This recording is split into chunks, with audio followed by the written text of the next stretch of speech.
Assalamualaikum warahmatullahi wabarakatuh. Sedikit kami revisi ya. Ternyata ada petunjuk hadis Nabi ya.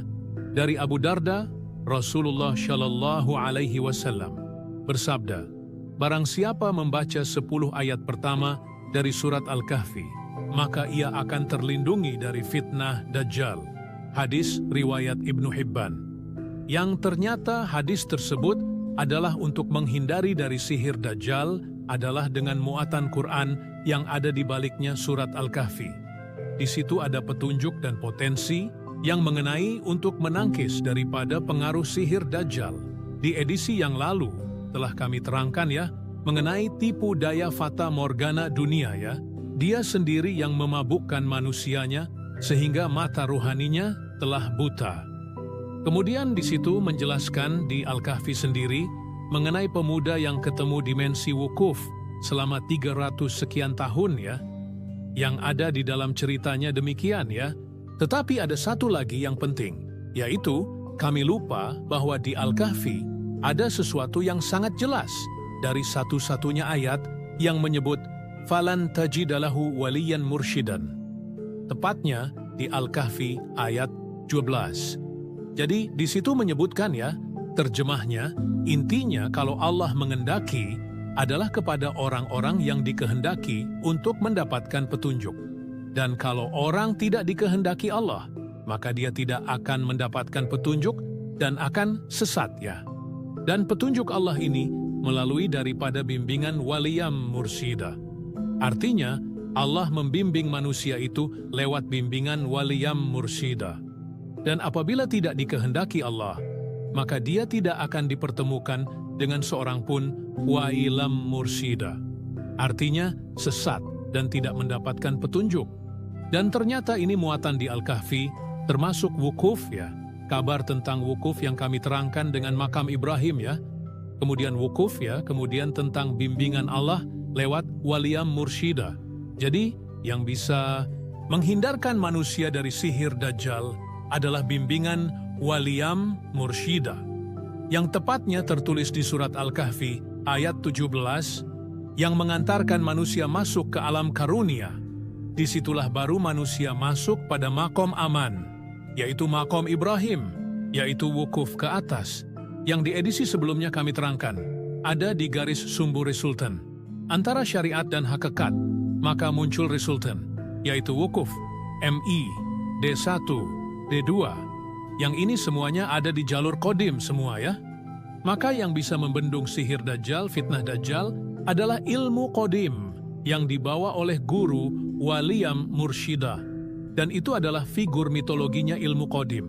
Ini adalah ilmu langit ya, yang akan ada orang yang bisa menerangkan secara ilmiah. Yang dia ini kemudian akan battle ya, perang bintang, perang kodim di dunia. Nah, orang inilah yang kemudian membawa visi misi daripada Wailam Mursyida, menyelamatkan sebanyak-banyaknya manusia. Dengan cara apa?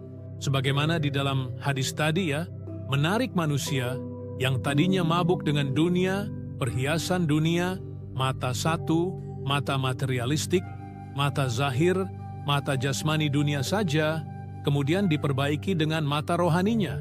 Dihadirkan ya, kemudian sampai pada masuk alam rohani murni atau alam kodim.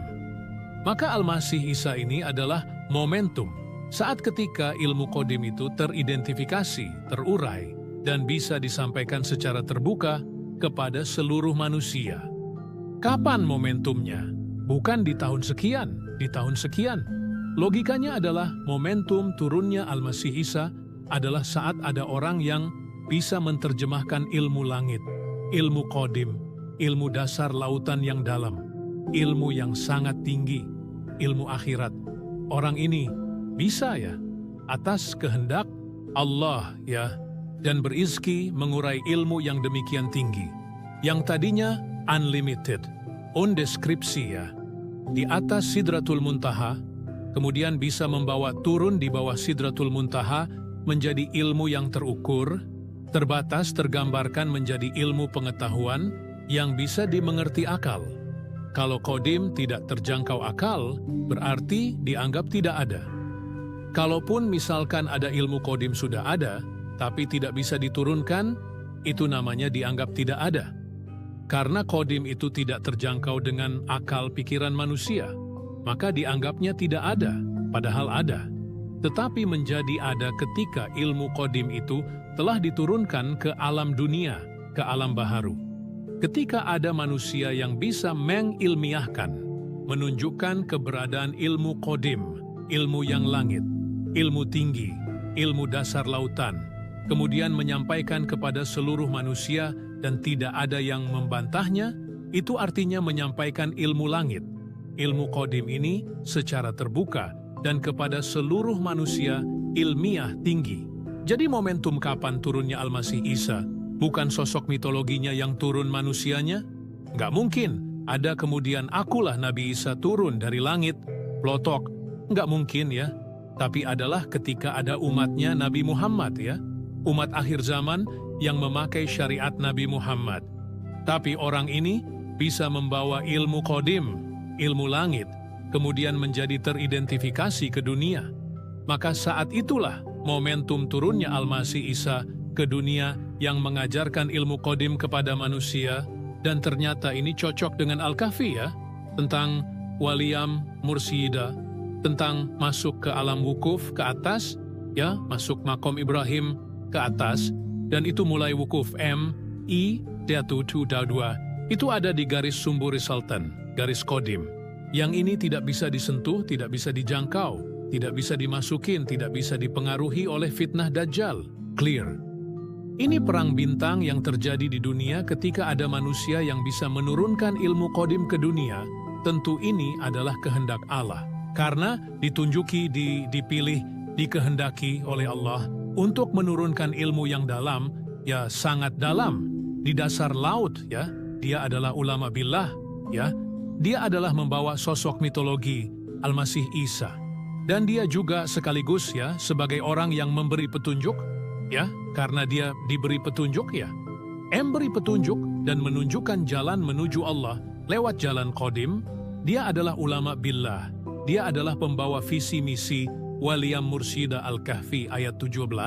Dia adalah momentum yang menurunkan ilmu qadim ke dunia dengan metodologi turunnya Nabi Isa Al-Masih ke dunia. Dia juga membawa visi misi perang propaganda, perang petunjuk ya, dengan metodologi Imam Mahdi. Dia adalah orang yang sama. Clear. Demikian yang bisa kami sampaikan. Salam sejahtera. Salam taklim ma'rifat. Salam untuk semua saudaraku lintas agama.